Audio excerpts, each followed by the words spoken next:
साथियों नमस्कार। मैं Pratik Chaudhary advocate Chaudhary legal associate से आप सबको प्रणाम करता हूं, नमस्कार करता हूं। आज हम एक बहुत ही इम्पोर्टेंट सब्जेक्ट पर आज का वीडियो लेकर के आए हैं, जिसका टॉपिक ऐसा है जो आप चाह रहे थे वर्षों से, जो आप देख रहे थे कि काश ऐसा हो जाए। उस काश का इलाज आज हम आपके पास लेकर आए हैं। कैसा हो कि आपको सूचना जो है, आरटीआई आवेदन जो है, आपको आरटीआई का आवेदन भी ना करना पड़े और आपको आरटीआई आवेदन की दी गई समय सीमा का इंतजार भी ना करना पड़े।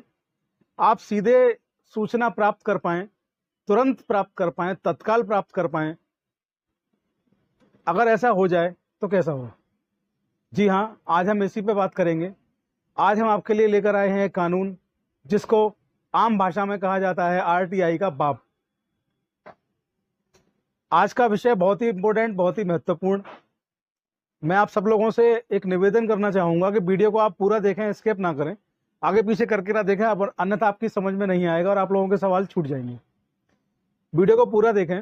और वीडियो शुरू करने से पहले मेरी रिक्वेस्ट है कि जो लोग मेरे चैनल पर नए हैं वो सब्सक्राइब कर लें, जिससे कि रोज हमारे लीगल अपडेट्स आप लोगों तक पहुंचते रहें।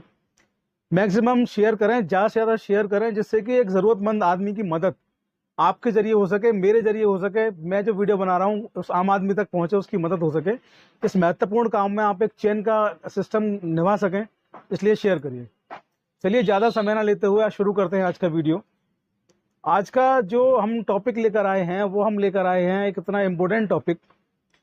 मेरे जो मेरे सब्सक्राइबर हैं, जो मेरे व्यूअर्स हैं, वो लगातार मुझसे सवाल कर रहे थे कि सर आरटीआई का आवेदन दिया है, 30 दिन हो गए, सूचना अधिकारी ने सूचना नहीं दी। तो मैंने उनको बताया कि आप इसकी फर्स्ट अपील सेक्शन 19 में कर सकते हैं। तो उन्होंने अपील भी की। फिर कई लोगों के मुझे सवाल आए कि सर सेक्शन 19 में हमने अपील भी कर दी, जवाब नहीं मिला।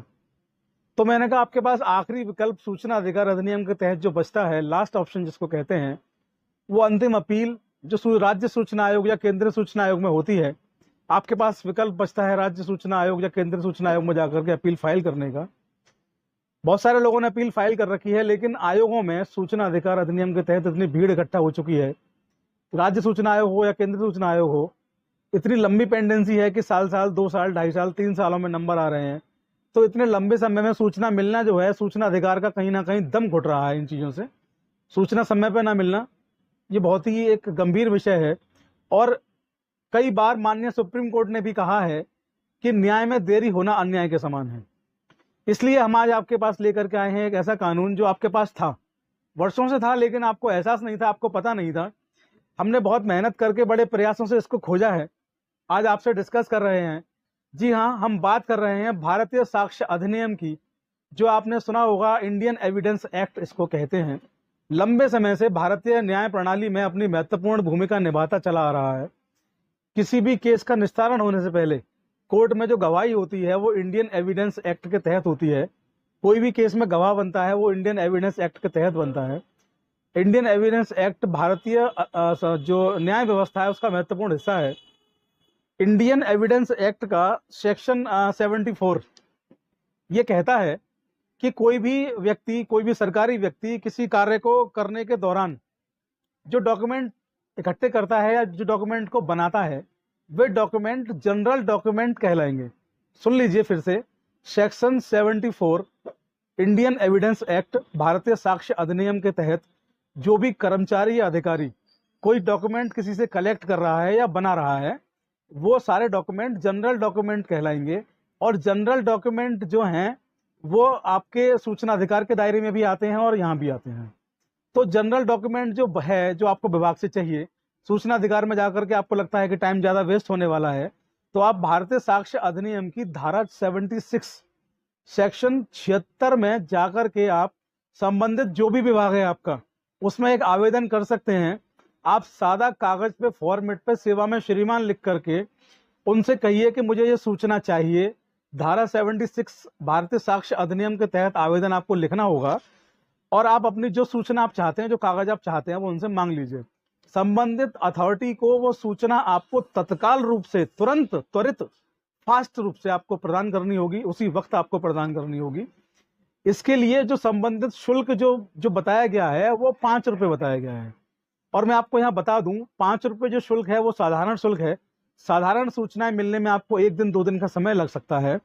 भारतीय न्याय व्यवस्था में व्यवस्था की गई है कि कोई भी आपको प्रतिलिपि न्यायालय से या एविडेंस एक्ट के तहत चाहिए तो उसके लिए आपको अर्जेंट शुल्क चुकाना पड़ेगा। अगर आपको तुरंत चाहिए तो अर्जेंट, और अर्जेंट शुल्क इसका होता है जस्ट डबल, यानी कि 10 रुपये का शुल्क चुका करके आप अर्जेंट में सूचना तत्काल रूप से प्राप्त कर सकते हैं, हैंड टू हैंड, हाथों हाथ। तो है ना कितना मजेदार, है ना आरटीआई का बाप। इसीलिए इस कानून को आरटीआई का बाप कहते हैं। Namit Sharma versus union of India में सुप्रीम कोर्ट ने एक सेटल्ड लॉ बनाया, साइटेशन जारी की, जिसमें उन्होंने लिखा कि इंडियन एविडेंस एक्ट के 76 सेक्शन को अगर गौर से देखा जाए तो इसमें आरटीआई की झलक दिखाई देती है। जी हाँ, माननीय सुप्रीम कोर्ट ने नमित शर्मा वर्सेस भारत सरकार में नमित शर्मा वर्सेस राज्य केस में सुप्रीम कोर्ट ने निर्धारित किया है कि ये जो कानून है वो कहीं ना कहीं इसमें आरटीआई की झलक आती है, क्योंकि ये कानून आपको सूचना लेने के लिए आपको मोटिवेट करता है और आपको तत्काल रूप से सूचना दिलाता है। और कहीं ना कहीं आरटीआई से बहुत बेहतर कानून है, आपको तत्काल रूप से सूचना दिलाता है। आपको 48 घंटे इंतजार करने की जरूरत नहीं, आपको 1 महीना इंतजार करने की जरूरत नहीं, आपको कमीशन जाने की जरूरत नहीं।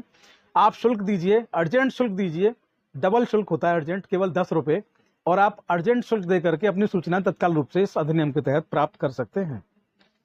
यहाँ पर मैं आपको बता दूं, सबसे बड़ी जो इसकी एक इम्पोर्टेंट चीज है, हम ग्राम पंचायतों से कभी कभी आरटीआई मांगते हैं, और ग्राम पंचायतों के जो सचिव होते हैं, जो प्रधान होते हैं, जो उनकी जो ब्लॉक्स होते हैं, वो कभी कभी हमें बड़े निराशापूर्ण हमें जवाब देते हैं। वो कहते हैं कि ग्राम पंचायतें आरटीआई के दायरे में नहीं आती हैं।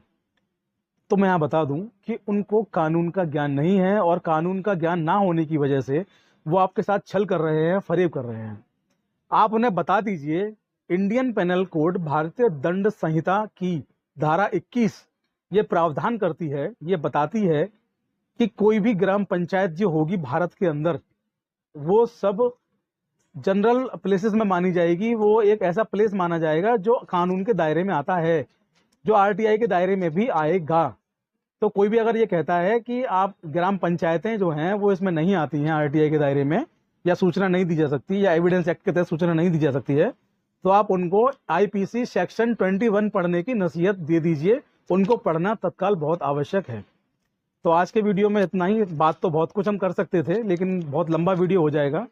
आप लोगों के कमेंट्स, सुझाव मैं आमंत्रित करता हूं। आपको जो भी कमेंट हो, सुझाव हो, आप मुझे कमेंट बॉक्स में लिखिए, मैसेज बॉक्स में लिखिए। आप लोग सवाल पूछिए, हम जवाब देंगे। और आपको कहीं मुश्किल आएगी, आपको उसका हल भी हम निकाल के देंगे। बहुत अच्छा कानून है, बहुत अच्छा अधिनियम है। ध्यान रखिए, सूचना लेने का सबसे फास्ट तरीका भारतीय साक्ष्य अधिनियम सेक्शन 76। आज के वीडियो में इतना ही, दीजिए इजाजत। मिलते हैं अगले वीडियो में बहुत जल्द। तब तक के लिए जय हिंद, जय भारत, नमस्कार।